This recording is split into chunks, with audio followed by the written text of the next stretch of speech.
Palmeiras 3, São Paulo 2, um jogo com uma carga emocional elevada. Palmeirense, caso como eu, desabafou bastante. Eu suportei os 2 gols do São Paulo, escutando os São Paulinos aparecendo e gritando na janela. Eu cordialmente respondi ao mesmo tom. É muito bom desabafar com o futebol também, né?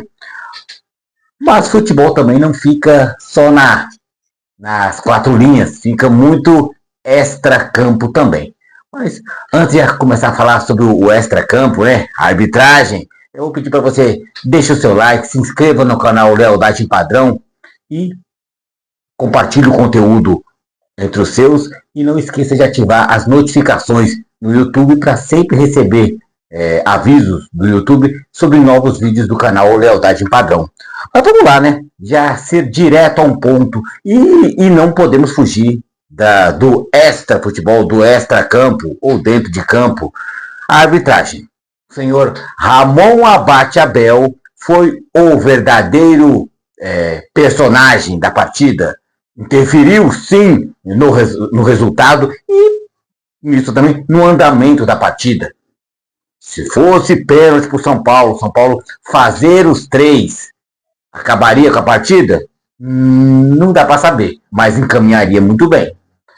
Muito choro para o lado do São Paulino, muita vibração e alegria e euforia para o lado palmeirense, mas o Palmeiras vence e com a bola rolando, o que fez pelo segundo tempo, merecido, mas com a parte da arbitragem que não tem como não deixar de ser, fica meio difícil falar a parte merecimento. Mas vamos lá, eu vou citar a minha opinião sobre a participação, efetiva ou não, de Ramon Abate Abel, árbitro da partida, o que ele fez, deixou de fazer e o que eu achei sobre isso. O primeiro que eu acho que foi pênalti do Alan sobre o Tapia, jogador do São Paulo. Foi sem querer. Eu vi o Palmeiras falando, li na internet, né? Falando que aí ele tropeçou, ele escorregou, né, no gramado do Morumbi e no tropeçar ele bateu com o corpo dele batendo contra o corpo do São Paulino, então não seria pênalti.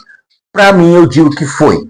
Isso, para mim foi pênalti. O sem querer também é falta dentro da área, pênalti. Então, nesse ponto, o São Paulo foi prejudicado, sim, na minha opinião. E mais um outro ponto que teve a participação de Ramon Abate Abel foi ele ser complacente, ele fazer vistas grossas, sendo que tem VAR para isso. A solada de Andrés Pereira no jogador do São Paulo, que ele sola primeiramente a bola e a bola meio que o pé dele escorrega sobre a bola e bate na canela, né, do São Paulino. Eu também entendi que se colocasse um pouco mais de rigor seria vermelho, não amarelo. Então, mas eu acho que no caso o Ramon Abate Abel, o juiz, ele chamou os 2 capitães, no caso o que estava representando o São Paulo, o Luciano, né, que não era o capitão com tarja, porque era o goleiro Rafael, mas o Rafael, para não ficar saindo do gol, designou o Luciano, que adora falar, para poder falar com o árbitro, e tinha o do Palmeiras, o Gustavo Gomes. Ele chamou ambos e falou que não ia expulsar, porque ele achou que foi segundo o VAR tinha falado para ele, que ele pisou na bola e o pé continuou em movimento. Aí teve o choque ocasional, tipo, não teve intenção, um toque sem querer, né? O toque ocasional sem querer. Como eu falo, como foi o tropeção do Alan, que foi pênalti para o São Paulo, o sem querer também é falta. Então, poderia sim. Foi amarelo? Beleza, tem um interpretativo, mas eu expulsaria o Andrés Pereira, na minha opinião. Então, São Paulo foi prejudicado no jogo de hoje.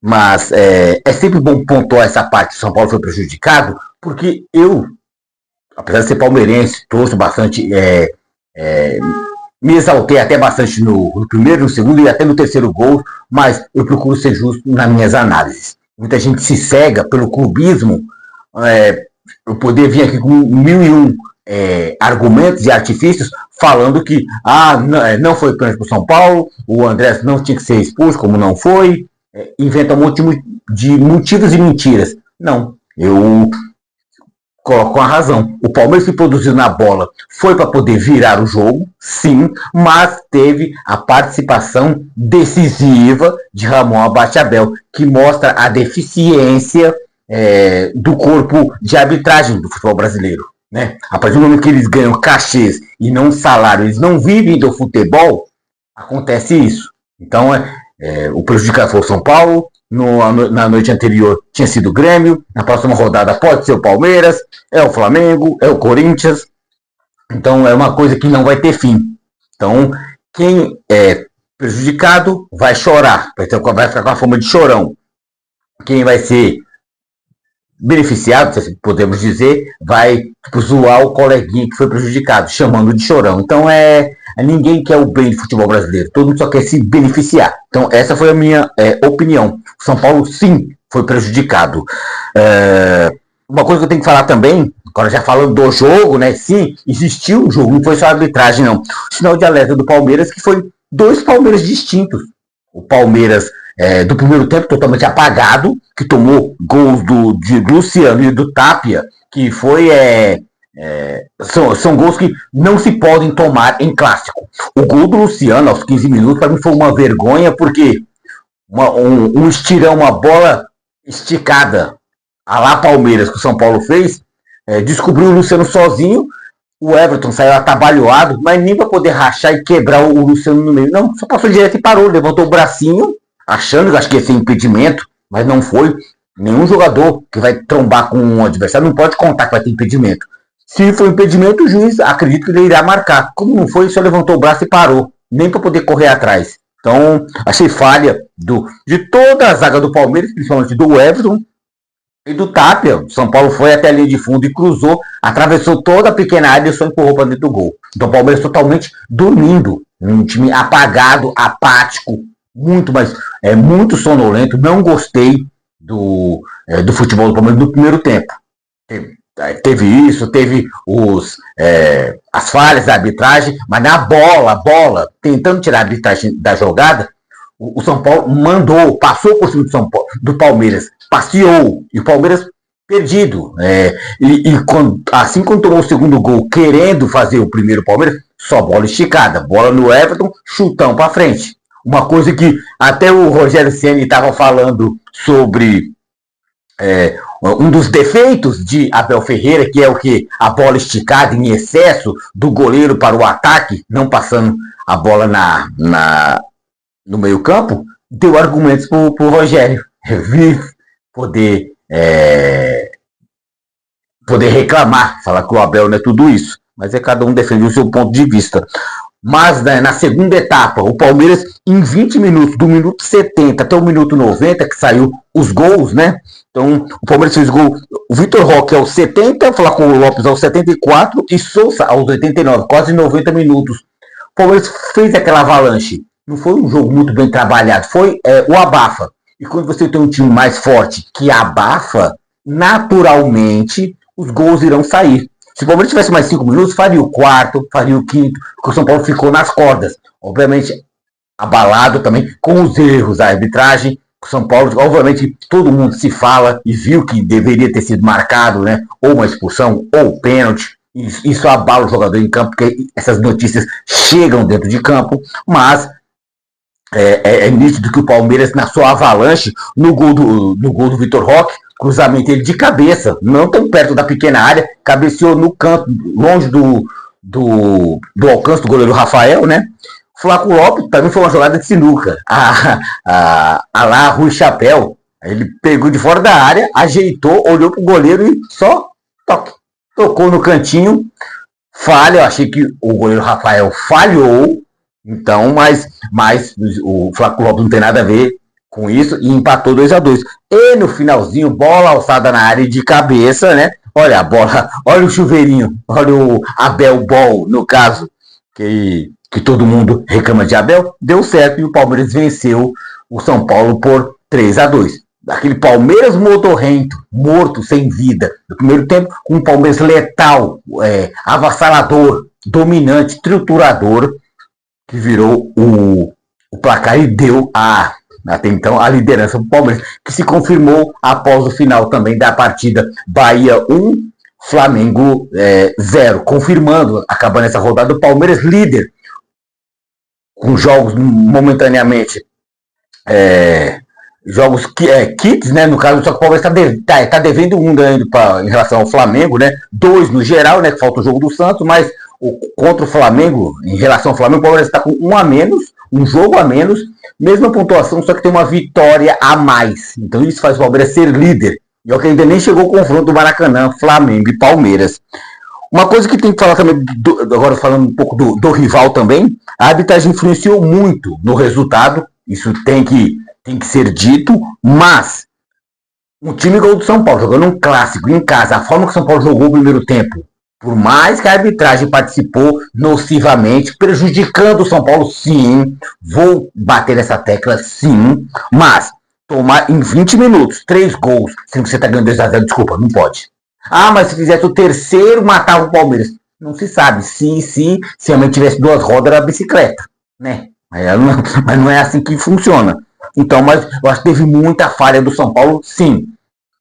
Teve participação na arbitragem? Sim. São Paulo foi prejudicado? Sim. Mas um time, um arremedo de time, o time aos frangalhos, que quando você vê, eu acho que se o Palmeiras fizer o primeiro, o Palmeiras vai pro abafo. E fez o primeiro, fez o segundo, fez o terceiro. Em 20 minutos, atropelou o São Paulo.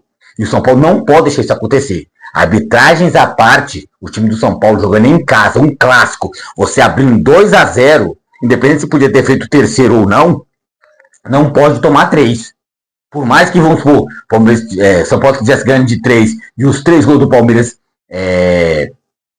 no caso, computasse um empate, mesmo assim seria nocivo. É ruim para o São Paulo, mas o São Paulo, como um todo, um time bastante falho. Principalmente, eu acho, na minha forma de ver, o Crespo, ele é um técnico que ele falha bastante, que ele quer preencher muito, só que ele preenche em excesso o meio campo, deixa o ataque vazio e uma defesa desprotegida, porque fica muito congestionamento no meio campo. Ele bota 3 volantes, bota alas e não sei o que. É muita gente, e muita gente que não é boa. É muita gente que não sabe o que fazer com a bola corretamente, não sabe dar um passe preciso. Então o São Paulo vive de muitas ligações diretas e de bolas bolas não planejadas, bolas ao Deus dará, que no gol do Luciano não foi uma jogada trabalhada, foi uma bola lançada que a zaga do Palmeiras falhou e gol do São Paulo. No gol do TAP, é a mesma coisa. O cara infiltrou sozinho, lançou a bola no meio da zaga, a zaga parou, o cara só empurrou. Então não foram jogadas trabalhadas. Foi mais demérito do Palmeiras do que mérito do São Paulo. O destaque, agora falando um pouco também de Palmeiras, os destaques que eu achei foi o Jefter, no caso, ele jogou bem, entrou no lugar do Piquerez no segundo tempo. Eu acho que ele fez uma ultrapassagem, fez um corredor legal pelo lado esquerdo, melhor do que o Piquerez. Maurício não pode ser banco de Rafael Veiga. Maurício jogou muito bem, ele merece a titularidade. Se no caso jogar com o Andrés Pereira como segundo volante, na contusão de Lucas Evangelista, Aníbal Moreno como primeiro volante, Andrés como segundo volante, e o meia ou ponto, com a jogada mais ao lado direito, tem que ser o Maurício. Rafael Veiga, por mais que já teve chance, tem que sentar no banco. Não está dando. Chance teve, não está apresentando um futebol mais que a gente já conheceu e conhece do Rafael Veiga, sabe que é o potencial dele, mas não está sendo o momento, tem que sentar no banco. Sousa, autor do gol da vitória, vai ter muito participativo, tentando chutar fora da área, tentando tabelas também, muito participativo. E Vitor Roque e Flaco Lopes, né? O Flaco Roque, a dupla, um complementa o outro, ambos fazendo gols, ambos dando passe participativo, e Vitor Roque, mesmo o Palmeiras perdendo na ocasião de 2-0, o Palmeiras não estava jogando nada no primeiro tempo, era o que estava brigando, peleando, o cara que estava lutando por algo, era o único no primeiro tempo. E ele foi lá, lutando, fazendo o seu papel. E foi coroado com gol, foi coroado com a vitória e a liderança. Então tem muito que se passa aos pés de Vitor Roque, principalmente Vitor Roque. Os destaques que eu falo negativos, que eu não gostei. Felipe Anderson, bem apagado, né? Não fazendo nem a parte do jogo sujo que ele faz, bastante discreto. E igualmente Andrés Pereira, né? Tá se habituando, porque ele veio como segundo volante, foi para meia direita, agora voltou. Ele está se habituando, ele calma, onde estou. Então falta um pouco mais ligar na tomada. E Rafael Veiga, para mim, um dos meus destaques, o principal destaque negativo, porque será que vamos ter um Rafael Veiga como foi antigamente? Não sei, tá bem complicado. Gostaria de ter novamente um Rafael Veiga. Gosto muito dele, sou muito grato por tudo. Foi até gol em final de Libertadores contra um Flamengo, né? Todo mundo só lembra do Davidson, mas quem abre as portas para a vitória do Palmeiras, construir a vitória, foi Rafael Veiga também, depois do passe do Mike. Mas Rafael Veiga hoje, para mim, um cara não tem que ser dispensado, mas ele é banco do Maurício, né? O jogador tem disponível hoje ele é banco. Mas, vamos lá, Abel deve saber o que faz. Mas então é isso.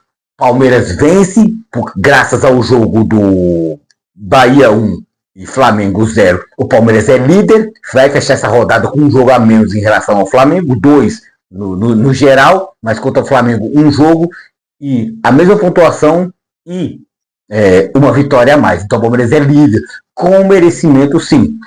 Repito, São Paulo foi sim prejudicado, tem que reclamar, como eu falo, assim, isso serve para qualquer pessoa, ainda mais no futebol. Se você acha que você está sendo prejudicado, bote a boca no trombone, reclame. A arbitragem é uma porcaria, não presta, tem que profissionalizar, igual o Marlon do Grêmio falou, mas tem que mudar, né? Porque não dá para ser assim. Hoje eu estou feliz que o Palmeiras ganhou, mas um vídeo futuro eu posso vir aqui reclamar, o Palmeiras foi roubado. Como o São Paulo está fazendo isso aí? Então eu até entendo o São Paulino. Mas também não pode ser isso, colocar a culpa 100% na arbitragem, mas tem que colocar a culpa também nas falhas do time do São Paulo. Então isso conta muito. Então, feliz com a liderança do Palmeiras, com a vitória do Palmeiras, com a superação do Palmeiras, mas sabendo que essa diferença de Palmeiras do primeiro tempo para o segundo me preocupa. Próxima rodada, vai ter a pausa para a data FIFA, o Palmeiras vai fazer um dos seus jogos pendentes. Juventude, o Palmeiras vai estar inúmeros desfalques e espero que o Palmeiras vença. E dessa vez convença com bastante gols, por efetivar a liderança. Então é um jogo que não pode perder, nem empatar, como ele tem que vencer, apesar dos desfalques, vencer o Juventude em casa. Então, já reafirmando sempre o meu pedido, você que assistiu os nossos vídeos, assiste todos os nossos vídeos, os mais curtos, os mais longos, deixe o seu like, se inscreva no canal Lealdade em Padrão e compartilhe o conteúdo do mesmo e ative as notificações. E vamos lá, contente, né? Palmeiras, líder, merecido, na bola, apesar dos pesares, né? Senhor Ramon Abate Abel. Então, enquanto uns choram, outros sorri e São Paulino, hoje é dia de dormir e dormir calado.